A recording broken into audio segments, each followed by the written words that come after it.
Olá pessoal, tudo bem com vocês? Na aula de hoje nós vamos dar continuidade ao conteúdo de saneamento básico, a parte 2 do conteúdo. Então, vocês lembram que na aula passada a gente falou sobre,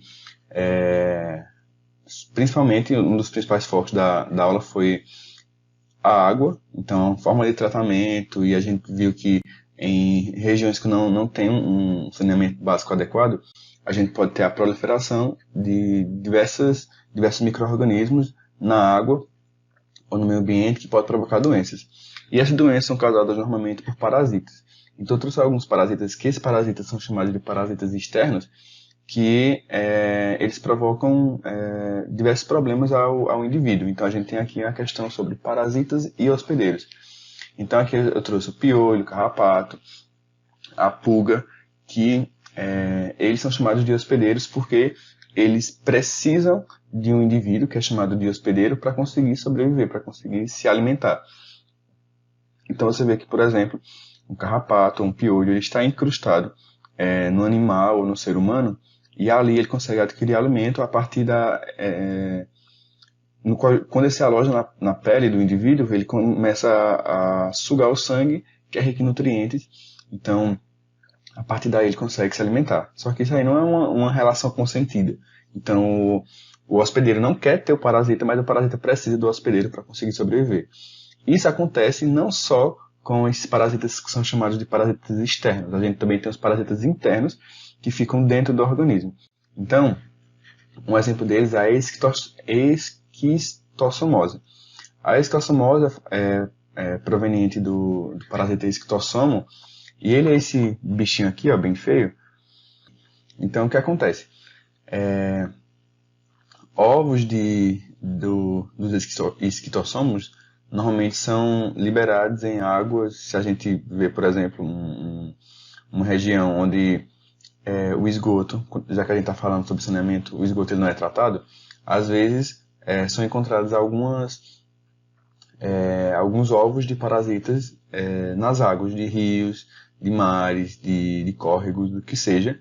E em alguns locais podem ter esses ovos de esquistossomos que, se eles encontram alguns desses caramujos, o que acontece? Eles entram no corpo do caramujo, eles lá dentro se desenvolvem e os caramujos eles dão origem às cercárias.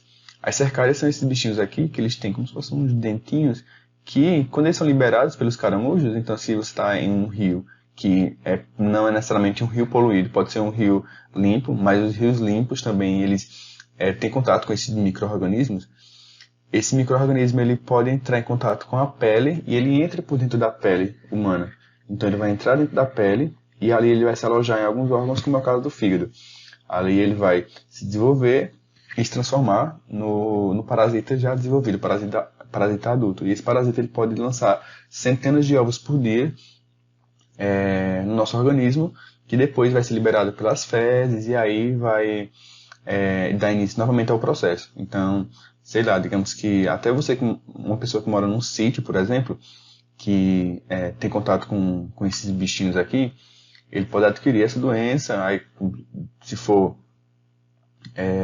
ter contato com as águas dos rios, esse bichinho ele vai se desenvolver dentro do seu organismo, vai criar vários ovos, e esses ovos vão ser liberados pelas fezes, e aí dá início novamente ao processo. Então a esquistossomose ele é uma doença que pode atingir o fígado, pode atingir o rim, pode atingir o pulmão, ele pode atingir diversos órgãos.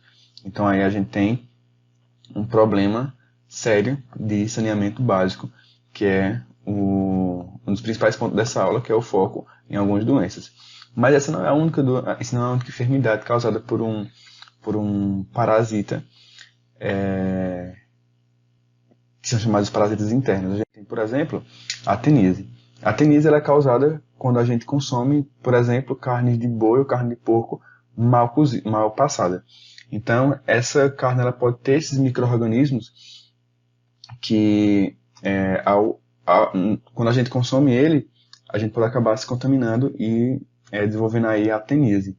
Então, da mesma forma que a enfermidade anterior, esse processo ele se torna um ciclo, porque a gente vai consumir a carne, essa carne vai estar com ovos, essa teníase ela vai se desenvolver no nosso organismo, ela vai se fixar no nosso intestino e aí vai produzir ovos, que depois a gente vai lançar nas fezes e vai ir para o solo e vai repetir esse processo. Então, todo esse processo desses parasitas, eles acabam sendo um ciclo. Então, a gente tem nesse caso também, a gente tem um hospedeiro intermediário, que é o porco e o boi, por exemplo, e daí ele vai passar esse micro-organismo para o ser humano vai defecar e enfim, vai ter todo um ciclo quando a gente fala sobre essa enfermidade, certo? Mas existem outras formas de parasitismo que só tem um único hospedeiro, que é no caso do amarelão. O amarelão ele é um hospedeiro que ele também consegue entrar na nossa pele a partir da perfuração com esses dentes e ele causa diversas enfermidades no nosso organismo quando a gente tem contato com o solo no qual existe esse micro-organismo. Então o amarelão ele causa diversos problemas à nossa saúde e o termo amarelão ele é dado porque esse indivíduo ele se encrosta no nosso intestino e com esses dentes ele fura a parede do nosso intestino e começa a sugar o nosso sangue, causando, por exemplo, anemia. Então, por isso que o nome dessa enfermidade é amarelão, porque os indivíduos que têm o amarelão, no caso, eles começam a ficar pálidos e começam a apresentar uma coloração meio amarelada na pele. Isso porque esse indivíduo está sugando esse sangue do hospedeiro, que no caso pode ser, o ser humano.